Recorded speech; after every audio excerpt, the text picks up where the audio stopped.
Captain Lisa Martinez stared at the numbers on her screen.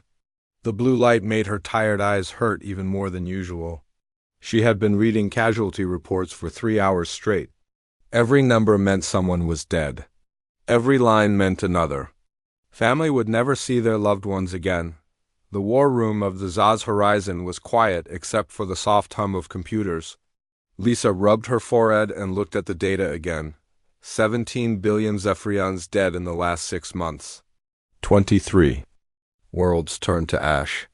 4 entire star systems completely destroyed by Korath planet killer weapons. Captain, Admiral Thompson wants to see you, said her aide, a young officer named Danny Chun. His voice was barely above a whisper. Everyone spoke softly these days. It was as if speaking too loud might wake up more bad news. Lisa walked through the halls of the massive ship. The Horizon was one of the last great vessels of the Zephyrian fleet. Most of the others had been blown apart by Korath forces or were too damaged to fight. She passed tired soldiers and engineers. Their faces all looked the same now, empty. Hopeless. The war had been going on for 7 years, 4 months, and 16 days. Lisa knew because she had been counting every single one. When it started, everyone thought it would be over quickly. The Zephyrians had better technology. Their ships were faster and their weapons more precise. The Korath Empire was just another group of angry aliens who wanted to take over the galaxy, but the Korath were different. They did not care about anything except winning. They would destroy entire planets just to deny them to the Zephyrians. They killed civilians without thinking. Twice. They used weapons that were banned by every civilized species in the galaxy. And they had so many ships that it seemed like they never ran out of fighters. Admiral Jake Thompson looked older than his 60 years. His gray hair had turned completely white in the last year. Deep lines marked his face like scars from worry. He stood in front of a huge star map that showed the current battle lines. Most of the map was red now. Red meant Korath territory. Lisa, sit down, Jake said without looking away from the map. I need you to tell me the truth. How much longer can we hold the Centauri defense line? Lisa looked at the datapad in her hands. She had been hoping he would not ask this question. The answer was not good. 2 months, maybe 3 if we are lucky, she said. The Korath just brought in another battle fleet. Our scouts count at least 500 ships. We have maybe 80 that can still fight properly. Jake finally turned around. His eyes were red from lack of sleep. What about reinforcements from the core worlds? Sir, the core worlds are barely defending themselves. The Korath hit 3 major shipyards last week. We lost most of our new ships before they even had crews. The Admiral sat down heavily in his chair. For a moment he looked like he might cry. But admirals do not cry, even when their entire civilization is dying. There has to be something, he said. Some new weapon, some strategy we have not tried. We cannot just give up. On the other side of the galaxy, Dr. Elena Rodriguez was having a very different kind of day. She was a xenobiologist, which meant she studied alien life forms. Most of the time, her job was boring. She would look at pictures of strange plants or tiny creatures from distant planets. But today was special. Elena, you need to see this, called her assistant, Mark Lee. He was excited about something, which was unusual. Mark never got excited about anything. Elena walked over to his workstation. On the screen was a planet that looked almost exactly like the Zephyrian homeworld. It had blue oceans, green continents, and white clouds, but that was not the interesting part. Look at these energy readings, Mark said, pointing at the data. This planet has massive industrial activity. Cities everywhere. Space stations in orbit. But look at their technology level. Elena studied the numbers. According to their sensors, the beings on this planet had barely figured out faster than light travel. Their ships were crude and slow. Their weapons were simple chemical explosives and basic energy beams. By galactic standards, they were practically still living in caves. How can they have so much activity with such primitive technology? Elena asked. That is what I want to know, Mark replied. And there is something else. They call themselves humans and their planet is named Earth, but, Elena, look at this. Mark pulled up another screen showing thermal images of the planets. Surface. Bright spots were scattered all over every continent. What am I looking at? Elena asked. Cities, Mark said. Thousands of them. Elena, this planet has over 8 billion individuals living on it. That is more than most star systems have in total. Elena felt a chill run down her spine. 8 billion beings on one planet. It was almost impossible. Most species spread out across multiple worlds long before they reached those numbers. Crowding that many individuals in one place usually led to wars, famine, and social collapse. Are they fighting each other? She asked. Mark checked another set of data. Not anymore. It looks like they had a lot of wars in the past, but they seem to be at peace now. At least there are no major conflicts showing up on our scans. Far away from both the war zone and the peaceful research station, Commander Rick Davis was having the worst day of his career. His ship, the UES Discovery, had been exploring empty space for 6 months.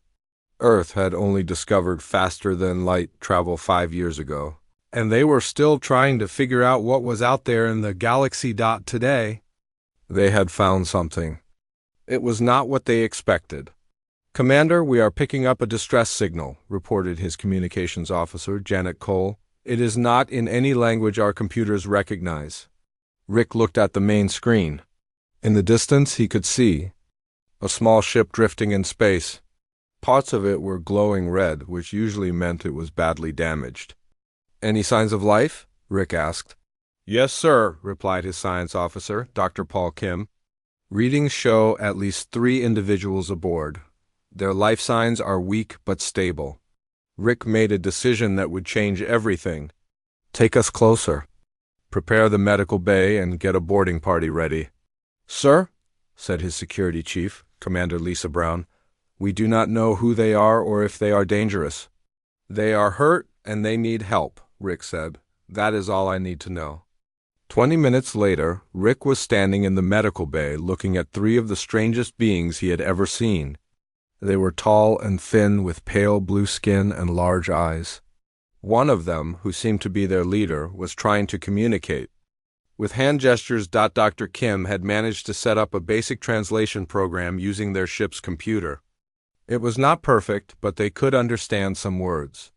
Thank you, the alien leader said through the computer. I am Lieutenant Zara Cole of the Zephyrian Defense Force. My ship was attacked by Korath raiders. Korath? Rick asked. Who are they? Lieutenant Zara Cole looked confused. You do not know of the Korath Empire or the war? Rick shook his head. What war? Zara Cole's large eyes grew even wider. The war that has been destroying the galaxy for 7 years. The war that has killed billions. How can you not know? Rick felt his stomach drop. Because we just discovered there was anyone else out here. As Rick and his crew learned about the Galactic War for the first time, Admiral Thompson was receiving his daily briefing from the Galactic Council. The news was not good. 3 more worlds had fallen to the Korath in the past week. The defense lines were crumbling everywhere. We need new allies, said Counselor Vextal, the Zephyrian representative. The Andromedans refused to help. The Centauri Union is too busy protecting their own territory. We are running out of options. What about those new beings Dr. Rodriguez found? Asked another counselor. The humans from Earth? Admiral Thompson looked at the file. 8 billion individuals on one planet. Primitive technology. No knowledge of galactic politics. They would be slaughtered in hours, he said. The Korath would destroy them without thinking twice. It would be cruel to involve them. But even as he spoke, Admiral Thompson felt a small spark of curiosity. What kind of species could survive with 8 billion individuals crowded onto one world? What kind of beings could build thousands of cities without destroying themselves? Maybe, just maybe, there was something special about these humans after all. Ambassador Claire Johnson stepped off the shuttle and felt her breath catch in her throat. The Zephyrian homeworld was beautiful beyond anything she had ever imagined. Tall crystal towers reached toward a purple sky. Flying vehicles moved silently. between buildings that seemed to glow with their own inner light. Gardens filled with alien plants created patterns of color she did not have names for, but she could also see the signs of war everywhere.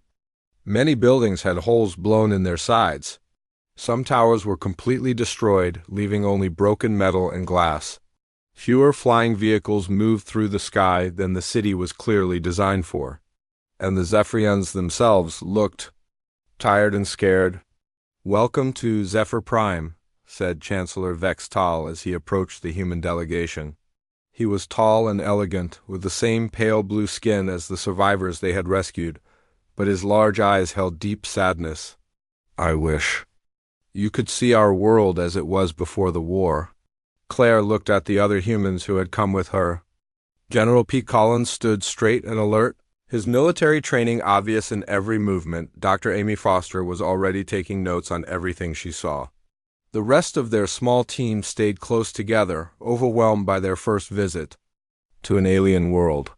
"Thank you for agreeing to meet with us," Claire said through the translation device they had developed. "Commander Davis told us about your situation. We want to help if we can." Chancellor Tal led them through the city toward the government complex. As they walked, he explained what had happened to his people. "The Korath Empire appeared 7 years ago from the far edge of the galaxy," he said. "At first, we thought they were just another aggressive species looking for new territory. We have dealt with such groups before. But they are different. They do not want to rule us or make us slaves. They want to destroy everything that is not Korath." Dr. Foster asked, "What do they look like?" "Large, powerful, with thick gray skin and natural armor plates," Tal replied. "They are born warriors. Their entire culture is based on conquest and destruction. They have no art, no science except for weapons, no purpose except to fight." General Collins had been quiet during the walk, but now he spoke up. "What kind of weapons do they use?" "Everything," Tal said with a shiver. "Chemical weapons that poison entire continents. Biological weapons that turn our own bodies against us. Planet-killer devices that can crack a world in half. They use weapons that have been banned by civilized species for thousands of years." The humans exchanged glances. They were beginning to understand just how serious this situation was. The government complex was a massive building made of the same glowing crystal as the towers. Inside, they met with the Zephyrian War Council. Captain Lisa Martinez was there, along with Admiral Jake Thompson and several other military leaders. The mood in the room was grim. "We appreciate Earth's offer to help," Admiral Thompson said. "But I must be honest with you. We have been fighting this war for 7 years with the most advanced military in the galaxy. We are losing. What could your species possibly do that we cannot?" General Collins straightened in his chair. He had expected this question. "May I ask about your military tactics?" Admiral Thompson activated a holographic display showing a recent battle. The human delegation watched as elegant Zephyrian ships moved in perfect formations, firing precise shots at Korath vessels. The battle looked almost like a dance, with both sides following clear rules about how to fight. "We use coordinated fleet actions with minimal civilian casualties," Thompson explained. "Our weapons are designed to disable enemy ships, not destroy them completely. We follow the Galactic Convention on Warfare, which limits the types of weapons and tactics that can be used." General Collins was quiet for a long moment. Then he asked, "What happens when the enemy does not follow these rules?" "What do you mean?" asked Captain Martinez.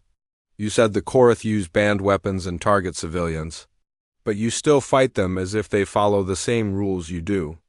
On Earth, we learned long ago that you cannot fight honorably against an enemy who has no honor." Dr. Amy Foster opened her tablet and showed the Zephyrians some images from Earth's history. Pictures of ancient battles, medieval sieges, and modern warfare. The aliens looked confused and disturbed by what they saw. "Your species has been at war with itself for most of its history," observed Dr. Elena Rodriguez, who had joined the meeting via communication link. "How did you survive?" "We learned," Dr. Foster said simply.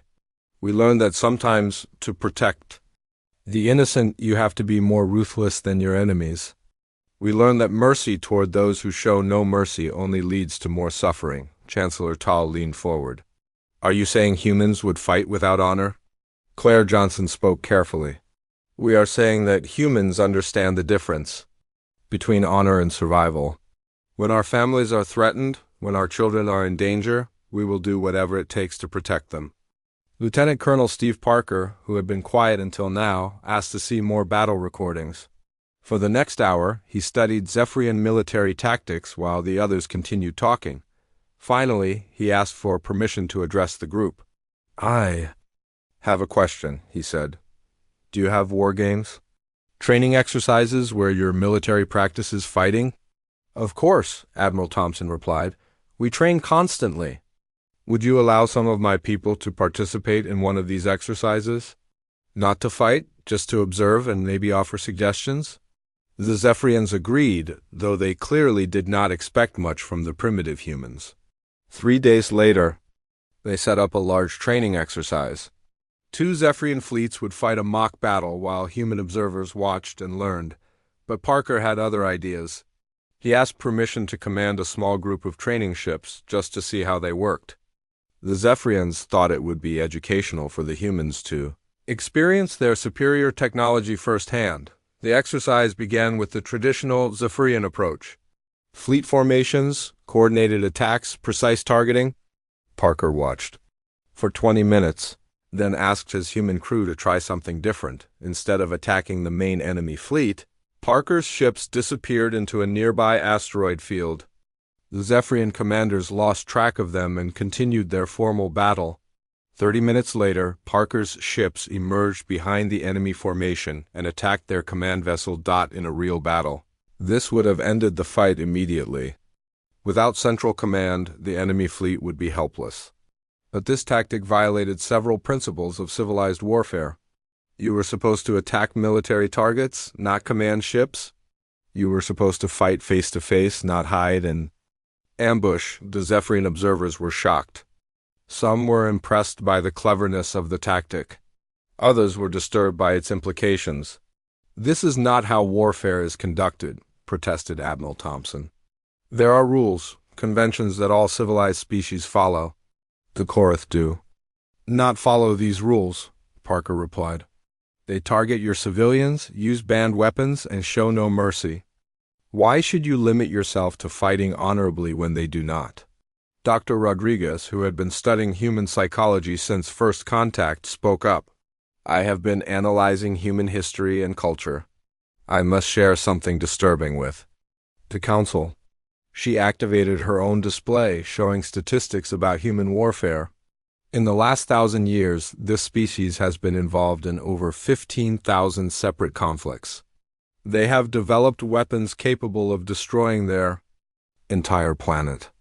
They have fought wars that killed hundreds of millions of their own kind.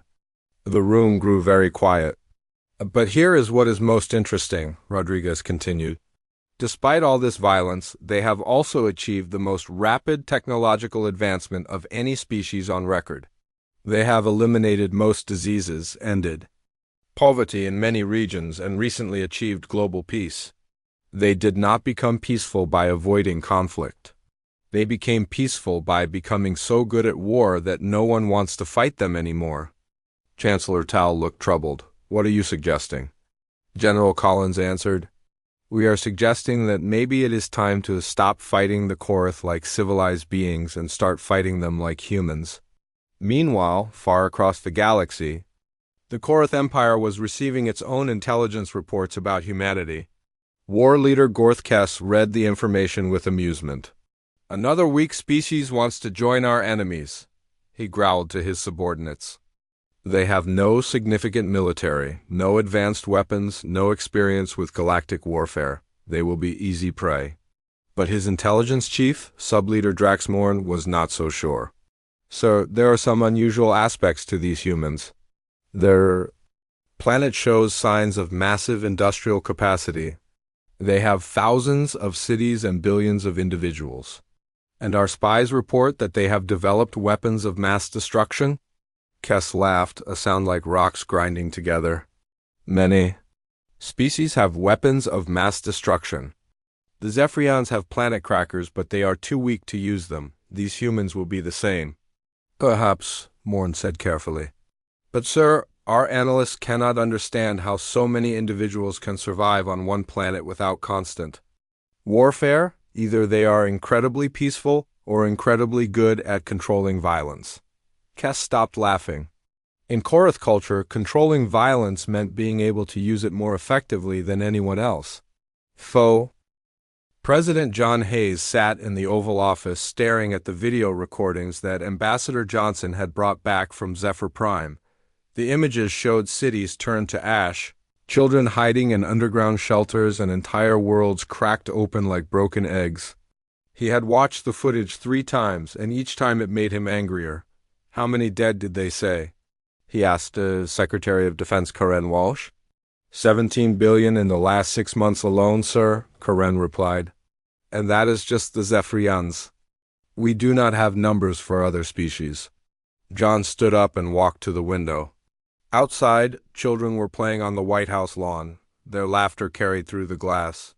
The contrast between their joy and the horror he had just witnessed made his decision easy.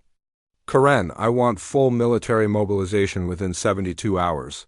Call every base commander, every ship captain, every general. Tell them we are going to war. Sir, Congress will need to vote on a declaration of war. John turned back to his defense secretary. Then get them here tonight. Show them what I just saw. I guarantee they will vote yes. 6 hours later, Congress had voted unanimously for war against the Korath Empire. It was the first time in American history that a war declaration had passed without a single opposing vote. The footage from Zephyr Prime had made the choice. Clear for everyone, within days, Earth's industrial machine began changing in ways that amazed even the humans themselves. Factories that had been making cars started producing armored vehicles. Shipyards that built cargo vessels began constructing warships. Computer companies started working on weapons guidance systems. Dr. Amy Foster worked around the clock with teams of engineers, using the technology they had learned from the Zephyrians. But instead of copying alien designs, they improved them. With human ideas, Zephyrian ships were elegant and efficient. Human ships were going to be tough and deadly. Admiral Kate Morrison was chosen to lead the human expeditionary fleet. She was a veteran of Earth's last major conflict and understood both space warfare and human psychology. Her first order was simple: build ships that could take massive damage and still keep fighting. The aliens fight like this is a sport, she told her staff during a planning meeting. They have rules about how to attack, what targets are acceptable, how much force to use. We are not going to fight like that. General Pete Collins, who had returned from Zephyr Prime with new ideas about galactic warfare, was put in charge of ground forces.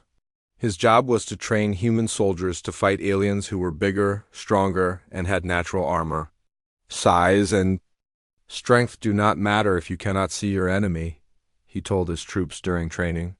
The Korath fight like ancient warriors. They charge forward and try to overwhelm their opponents with force. We are going to fight like ghosts. Meanwhile, Captain Tony Rodriguez was supervising the construction of his new ship, the UES Defiance. Unlike the smooth, graceful Zephyrian vessels, human ships looked like flying fortresses. They were covered in armor plates, bristling with weapons, and designed to keep fighting even when half destroyed.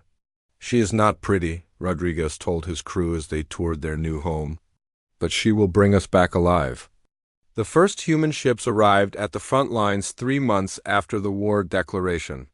The Zephyrian fleet commanders gathered to meet their new allies with mixed feelings.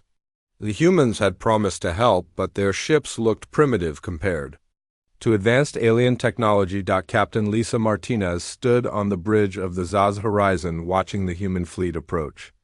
The ships moved in tight formations like a pack of hungry wolves. Something about the way they flew made her nervous. They look so aggressive, said her first officer, Lieutenant Commander Ray Kim. Look how they position their weapons. Every gun is pointed forward, ready to attack. Zephyrian ships have weapons on all sides for defense, Martinez replied. These human ships are built only for attack. Admiral Jake Thompson opened communications with the human fleet. Admiral Morrison's face appeared on the screen, and Thompson was surprised by what he saw. Unlike Zephyrian commanders who dressed in elegant uniforms and spoke with formal courtesy, Morrison looked like a soldier ready for battle. "Admiral Thompson, good to meet you," Morrison said with a grim smile. "My people are ready to fight. What do you need us to do?"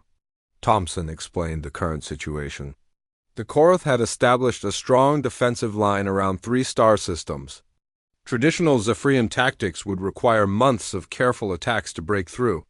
Many ships would be lost, and success was not guaranteed. "How long do you think it would take us to break their line?" Morrison asked. "With our combined fleets?" "Perhaps 6 months if we are fortunate," Thompson replied. Morrison looked at something off-screen, then back at Thompson. "Give us 3 days to study their positions. We will have a plan." Dr. Elena Rodriguez had been assigned to work with the human military as a liaison.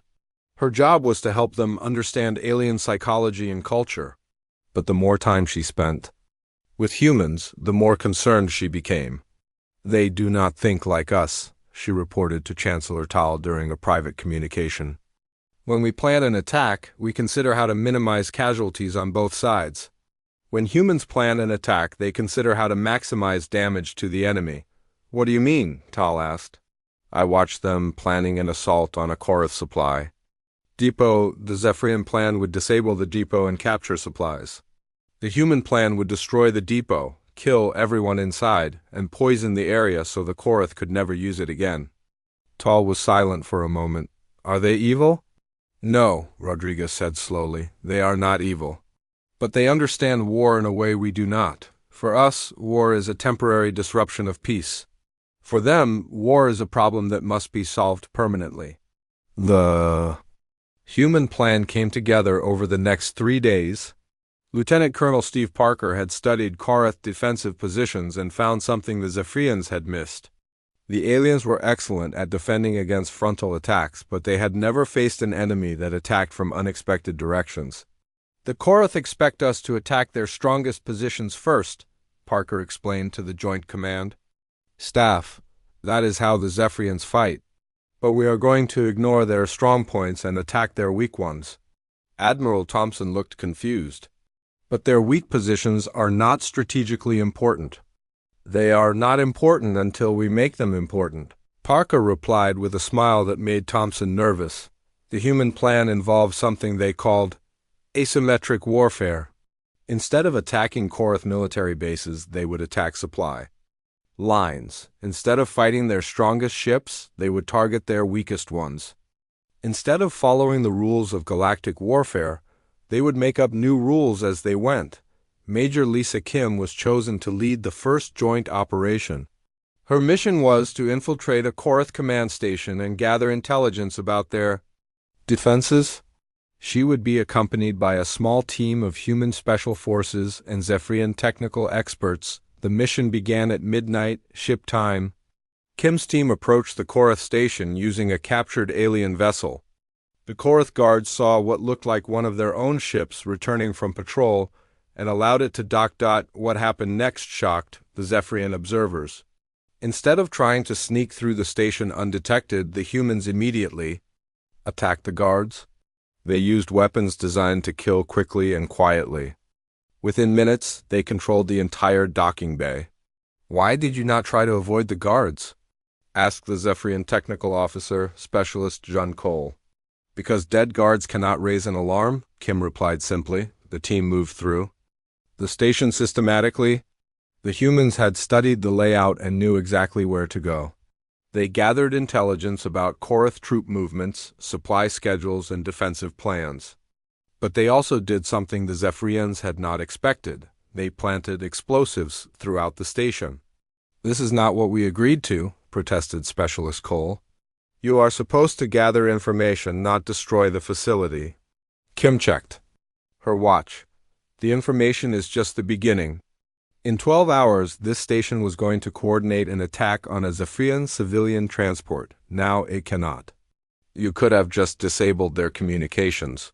"Disabled communications can be repaired," Kim said as she set another explosive charge. Destroyed stations cannot. The team escaped just as the charges began exploding. The entire Korath command station was reduced to floating debris in less than 10 minutes.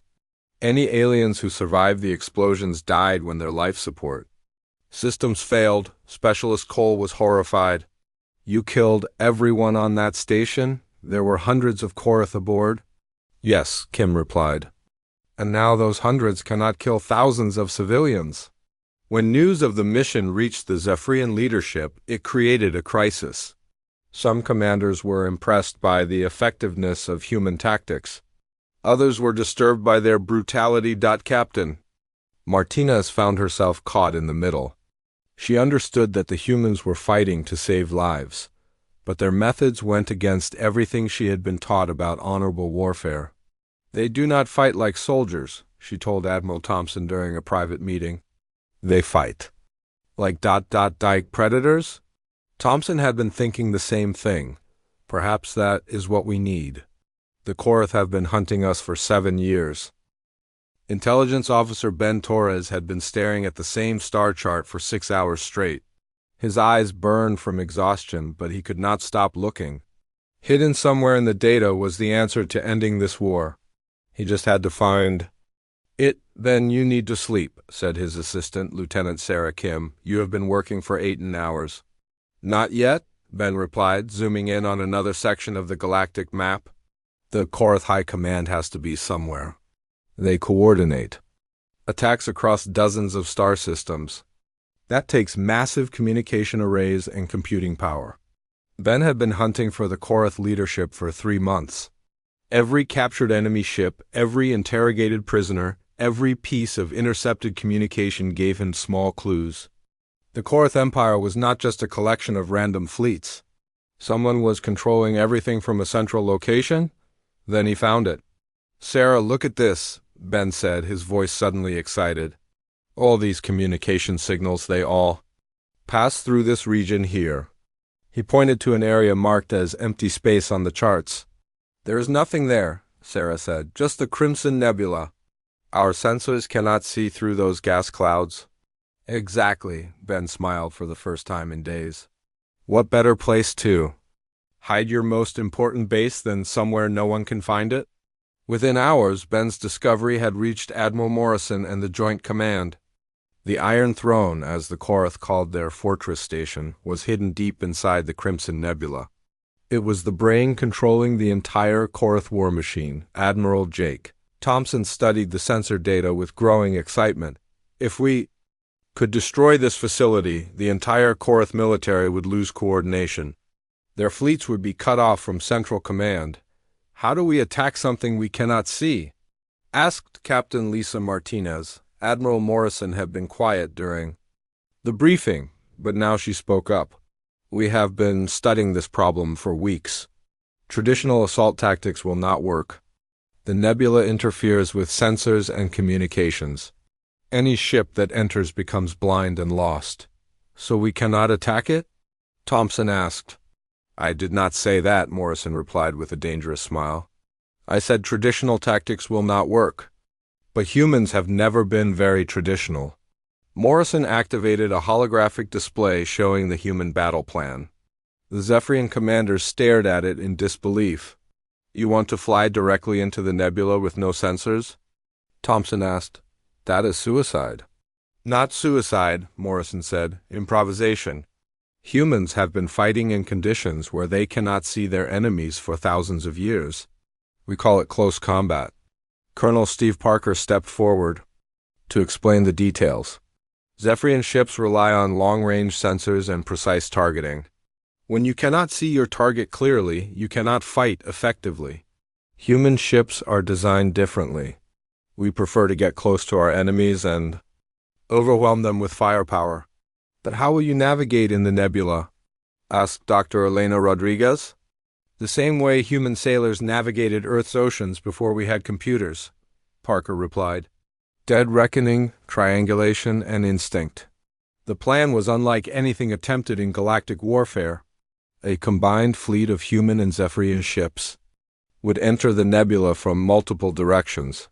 The humans would lead, using their experience with close-range combat. The Zephyrians would provide technical support and firepower, but the most shocking part of the plan was its timeline. Morrison estimated they could reach the Iron Throne, destroy it, and escape the nebula in less than 6 hours. 6 hours? Thompson repeated. We have been fighting this war for 7 years. How can you end it in 6 hours? Because we are not going to fight a war, Morrison said. We are going to execute an enemy.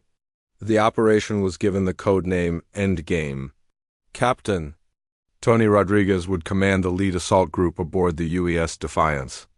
His job was to punch through the Korath defenses and clear a path for the other ships. Remember, Rodriguez told his crew as they prepared for battle, we are not trying to capture anything. We are not trying to minimize damage. We are going to destroy everything that shoots at us and keep moving forward. The human ships had been modified for this mission. Extra armor was welded to their hulls. Additional weapons were mounted wherever space could be found. Life support systems were stripped down to essentials. These ships were not designed to return home safely. They were designed to complete the mission at any cost. Colonel Parker commanded the ground forces that would board the Iron Throne once the fleet reached it. His soldiers carried weapons and explosives designed for one purpose: total destruction. The Korath station is massive, Parker told his troops during their final briefing. We cannot capture it and we cannot hold it. Our job is to plant charges in critical areas and get out before everything explodes. Dr. Amy Foster had spent weeks studying the layout of Korath command stations. She had identified the key systems that needed to be destroyed to ensure the facility could never function again. These are your primary targets, she told Parkers. Soldiers, pointing to areas on a holographic blueprint. Communications arrays, power generators, computer cores, and life support. Destroy these and the station dies. The joint fleet gathered at the edge of the Crimson Nebula. Over 200 ships from both species prepared for the most dangerous mission of the war. Many would not return. Admiral Thompson stood on the bridge of the Zaz Horizon, watching the human ships take their positions at the front of the formation. He had fought the Korath for 7 years using every tactic known to galactic warfare. Nothing had worked. Now he was trusting humanity's promise that they could end the war in a single afternoon. All ships report ready, his communications officer announced. Thompson opened a channel to Admiral Morrison aboard the human flagship UES Vengeance. Admiral, are your people ready for this?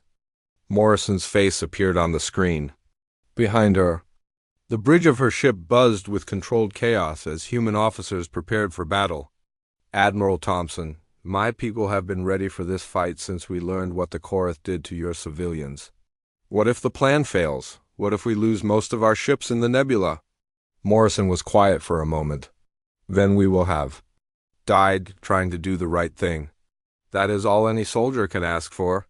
At exactly 0800 hours, Galactic Standard Time, the combined fleet entered the Crimson Nebula. The first ships disappeared into the red and purple gas clouds like ghosts fading into fog dot on the Iron Throne. Korath sensors detected the approaching fleet but could not get clear readings through the nebula interference. War leader Gorth Kess was not worried. Many enemies had tried to attack his fortress over the years. All had been destroyed by the station's massive defenses. How many ships are approaching? Kess asked his sensor operator. Unclear, War Leader. The gas clouds block our deep scans. Perhaps 50 vessels, Kess laughed. 50 ships against the Iron Throne? They will be destroyed in minutes. But as the enemy fleet drew closer, something felt wrong. The approaching ships were not following normal attack patterns. Instead of spreading out to attack from multiple angles, they were staying together in tight groups. Instead of trying to avoid the station's weapons, they seemed to be flying directly toward them. War Leader, his tactical officer reported, the enemy ships are not responding to our warning shots. They are continuing to approach at maximum speed. Then destroy them, Kess ordered. The Iron Throne's weapons opened fire, sending massive energy beams into the nebula. But hitting targets they could barely see proved difficult. Some shots connected, damaging or destroying attacking ships. But the enemy fleet kept coming. Captain Rodriguez felt his ship shake as a Korath energy beam grazed their hull. Damage. Reports flooded in from all sections, but the Defiance kept flying. Return fire, Rodriguez ordered. All weapons maximum power. The human ships had closed to point-blank range before opening fire. At this distance, their weapons could not miss. Korath defensive platforms exploded one after another as human gunners found their targets. "This is insane," shouted Rodriguez's tactical officer over the noise of battle. "We are too close. If that station explodes, we will be caught in the blast." Then we better make sure we are far away when it happens," Rodriguez replied, steering. His ship toward another target. The battle was unlike anything seen in the Galactic War. Human ships flew so close to the enemy station that their hulls almost touched. Zephyrian vessels provided covering fire from longer range, their precise weapons picking off Korath fighters that tried to attack the human assault ships. Colonel Parker's transport ships reached the Iron Throne's docking bays 30 minutes after the battle began. His soldiers poured out of their ships and immediately began fighting Korath defenders in brutal, close combat. The Korath were bigger and stronger than humans, but they had never faced an enemy that fought with such controlled violence. Human soldiers used tactics that seemed impossible, hiding in shadows, attacking from behind, using the station's own equipment against its defenders. "Alpha Team, plant charges in the main power core," Parker ordered over his radio. "Beta Team, take out the communications array. Charlie Team, secure the computer center." His soldiers moved through the station like a plague, destroying everything important they could find. They carried enough explosives to crack a small moon, and they used every bit of it. Admiral Kate Morrison watched the mission timer on her display count down the final seconds. 4 hours, 59 minutes, and 47 seconds since the assault began. In 13 seconds, the war that had consumed the galaxy for 7 years would officially end. The Iron Throne was breaking apart in front of them. Massive pieces of the Korath command station spun away into the red mist of the nebula. Secondary explosions lit up the gas clouds like fireworks as internal systems overloaded and failed. 10 seconds to mission completion, her tactical officer announced. Morrison opened communications to the entire fleet. "All ships, this is Admiral Morrison. In 10 seconds, we will have achieved our objective. The Iron Throne is destroyed. The Korath command structure is gone." She paused, watching as the last intact section of the enemy station exploded into debris. "The war is over. We won." At exactly 5 hours and 17 minutes after the first human ship entered the Crimson Nebula, the Galactic War ended, not with a peace treaty or surrender ceremony, but with the complete destruction of the enemy's ability to fight. Captain Lisa Martinez stood on the bridge of the Zaz horizon in stunned silence. Around her, Zephyrian officers stared at their sensors in disbelief. The massive Korath fortress that had coordinated attacks across dozens of star systems was simply gone. "Communications are detecting panic signals from Korath fleets throughout the galaxy," her sensor officer reported. "Without central command, their forces are retreating to their home systems." Martinez had fought this war for 7 years. She had lost friends, seen her homeworld attacked, watched entire civilizations burn, and now it was over, just like that. "Captain," her communications officer said quietly, "we are receiving surrender signals from 17 different Korath battle groups. They are requesting terms." Admiral Jake Thompson's voice came over the fleet communications. "All Zephyrian ships, prepare to escort Korath vessels to designated surrender points. The war is over, but we must secure the peace." But even as the Zephyrian ships moved to accept Korath surrenders, Martinez felt deeply troubled. She looked at the human ships still floating among the debris of the Iron Throne. They had not just defeated the enemy, they had obliterated them. So completely that surrender was the only option left. Captain Tony Rodriguez brought the UES Defiance alongside the horizon. His ship was heavily damaged from the close-range fighting, but it was still functional. Through the viewports, Martinez could see human crew members working to repair battle damage. They were not celebrating. They were not cheering. They were just doing their jobs, as if destroying the most powerful military fortress in the galaxy was routine work. Dr. Elena Rodriguez had been monitoring human communications during the battle. What she heard disturbed her more than the violence itself. The humans had coordinated their attack with cold efficiency, showing no emotion even as their own ships were destroyed by enemy fire. "Admiral Thompson," she said over a secure channel, "I need to speak with you privately about what I observed during the battle." Thompson's image appeared on her private screen. He looked exhausted but relieved. "What is it, Doctor?" "The humans lost 43 ships during the assault. That means over 2,000 human deaths. But I monitored their communications throughout the battle. Not once did anyone express grief, anger, or even concern about casualties." Thompson was quiet for a moment. "What are you saying?" "I'm saying that humans do not fight wars the way we do. For us, every death is a tragedy. For them, deaths are just numbers in a calculation. They planned this mission knowing exactly how many of their people would die, and they accepted it. On Earth, President John Hayes was receiving reports of the victory from his military advisors. The news was spreading around the planet within hours. Humanity had entered a galactic war and ended it in a single day of fighting, but the president was reading more than just battle reports. Intelligence agencies from around the world were sending him analyses of how other alien species were reacting to humanity's military performance. "Mr. President," said CIA Director Robert Kane, "we have intercepted communications from over 30 different alien governments. They are all saying the same thing. They are afraid of us? Afraid of us? We just saved the galaxy from the Korath Empire." "Yes, sir. But we did it so efficiently, so completely, that other species are questioning whether humans can be trusted with that kind of power." Hayes looked at the reports more carefully. The Andromedans were calling for restrictions on human military expansion. The Centauri Union wanted humans excluded from galactic peace negotiations. Even some Zephyrian politicians were suggesting that humanity might be more dangerous than the Korath had been. "They asked for our help," Hayes said quietly. "We gave it to them, and now they are wondering what happens when we decide someone else needs our help," Kane replied. "Or what happens if we decide they are the problem." Back in space, Admiral Morrison was dealing with the immediate aftermath of victory. Colonel Parker's ground teams had returned safely from the Iron Throne, but the intelligence they had gathered was disturbing. "Admiral," Parker reported, "the Korath were not just trying to conquer the galaxy. According to their computer records, they were planning to wipe out every non-Korath species completely.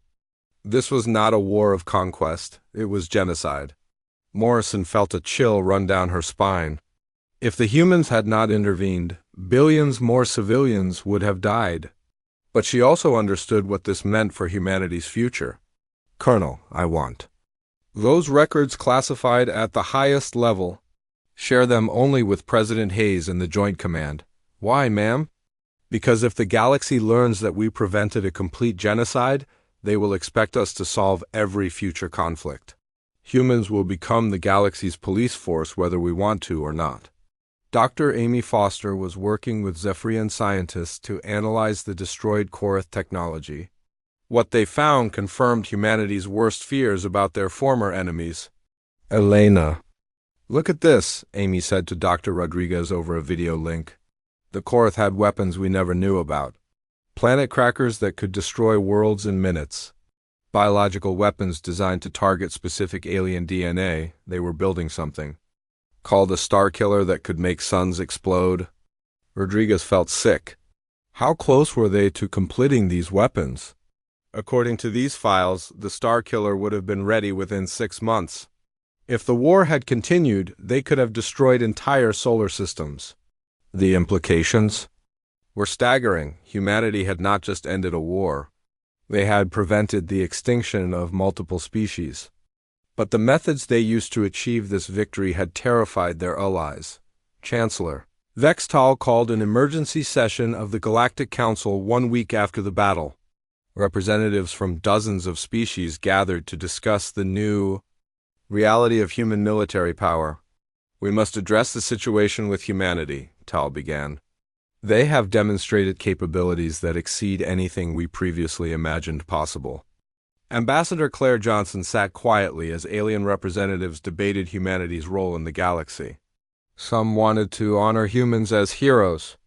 Others wanted to restrict human military activities.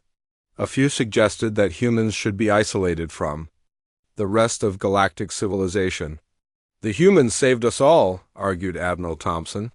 Without their intervention, the Korath would have eventually destroyed every one of our worlds. But at what cost? Replied the Andromedan representative. They fight with a brutality that violates every principle of civilized warfare. What happens when they decide that one of us is a threat?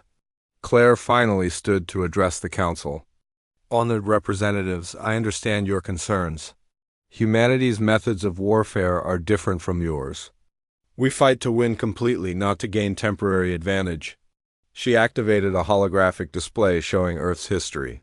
For thousands of years, my people fought each other in wars that killed millions.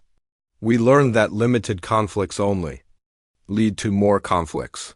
So we developed a simple philosophy. When we fight to ensure the enemy can never threaten anyone again. The council chamber was silent. You fear us because we are efficient at violence, Claire continued. But you should remember why we used that violence. We came to your aid when you were losing. We sacrificed our people to save yours. We ended a genocide that would have consumed the galaxy. The Zephyrian representative spoke first. What guarantee do we have that humans will not use this efficiency against us in the future?